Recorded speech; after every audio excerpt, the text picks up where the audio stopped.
Bismillahirrahmanirrahim. Assalamualaikum warahmatullahi wabarakatuh. Anak-anakku yang pintar, yang soleh dan solehah, pada hari ini kita akan belajar yaitu tentang bab 3 Allah Sang Pencipta. Nah, submaterinya adalah tentang Al-Khaliq. Nah, siapa yang tahu Al-Khaliq nih apa artinya? Ya, pintar.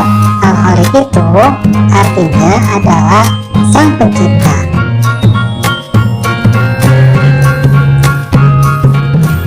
Allah, Tuhan kita, adalah Sang Pencipta kita. Nah, pencipta ini dalam bahasa Arab disebutnya sebagai Al-Khaliq.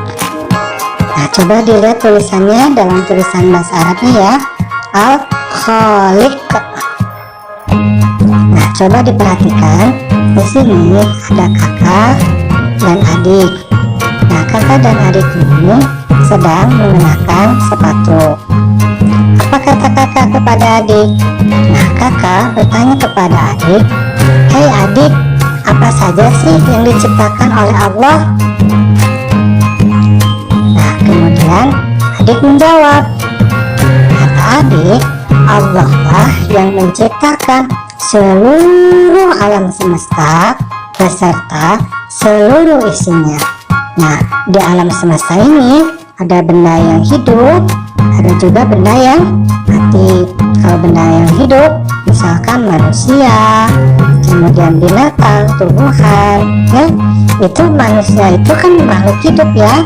Tapi juga Allah menciptakan makhluk hidup yang gaib, misalnya seperti jin, kemudian malaikat. Nah, selain makhluk hidup, Allah juga menciptakan makhluk mati, misalnya air, batu, tanah, dan sebagainya.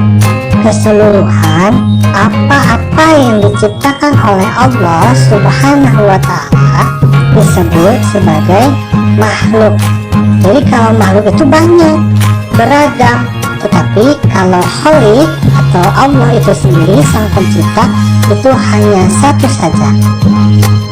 Nah, apa saja sih yang disebut sebagai makhluk? Nah, yang pertama ada makhluk hidup. Nah, kita ulangi lagi nih. Misalnya manusia, kemudian binatang, kemudian tumbuhan, dan lain sebagainya. Yang kedua adalah makhluk mati. Nah, makhluk mati ini maksudnya adalah makhluk yang tidak diberikan Allah nyawa. Nah, contohnya apa? Contohnya batu, contohnya tanah, kemudian air, udara. Nah, mereka semua itu tidak diberikan oleh Allah nyawa, sehingga mereka itu tergolong kepada makhluk mati. Nah, sekarang coba perhatikan gambar di sini. Apa kata Pak Guru? Nah, kata Pak Guru kepada anak-anak semua, "Wahai anak-anakku yang soleh dan solehah, manusia diciptakan Allah Subhanahu wa Ta'ala untuk menjadi khalifah." Nah, khalifah itu apa? Nah, khalifah itu artinya adalah pemimpin di muka bumi. Maksudnya bagaimana, Pak? Maksudnya manusia itu diberikan oleh Allah akal sehingga manusia mampu mengolah alam semesta ini. Manusia mampu mengolah bumi ini. Manusia bisa menjadikan pohon misalkan menjadi kursi, kemudian bisa merubah besi menjadi kendaraan. Nah, itu kenapa? Karena manusia dijadikan oleh Allah sebagai pemimpin di muka bumi, karena manusia diberikan oleh Allah akal.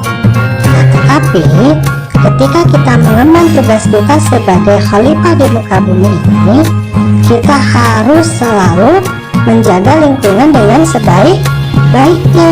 Tidak boleh menjadi manusia-manusia yang serakah, yang merusak lingkungan demi keuntungan. Mereka menebang pohon hingga menjadi banjir di perkotaan, ya. Kemudian mereka menggali pasir di sungai, menggali pasir di pantai, sehingga ekosistem itu menjadi terganggu, ya. Nah, kita harus menjaga lingkungan itu dengan baik supaya alam semesta yang kita tinggali ini akan tetap lestari dan bermanfaat bagi manusia selanjutnya setelah kita. Nah, lalu bagaimana cara kita menjaga alam semesta atau bumi ini? Yang pertama, kita harus menjaga alam, tidak merusaknya, tetapi justru mencintai lingkungan. Yang kedua, nah coba dilihat gambarnya. Di sini ada bapak nelayan. Bapak nelayan ini sedang mencari ikan. Ikan di lautan itu tidak ditanam ya, tidak dibiarkan oleh bapak nelayan, tapi itu disediakan oleh alam. Nah, kita ketika diberikan alam yang melimpah itu, ikan yang melimpah itu, kita tidak boleh mengeksploitasinya secara berlebihan. Kita menangkapnya secara berlebihan. Kita boleh menangkap ikan, tetapi hanya ikan yang sudah dewasa. Nah, ikan-ikan yang kecil itu dibiarkan mereka hidup agar apa? Agar mereka dapat berkembang kembali, kemudian mereka dapat menjadi ikan-ikan yang selanjutnya, sehingga alam itu tidak menjadi rusak. Nah, alhamdulillah pembelajaran kita hari ini sudah selesai. Ingat, jangan lupa untuk selalu bahagia dan selalu bersyukur atas apa yang telah Allah berikan kepada kita.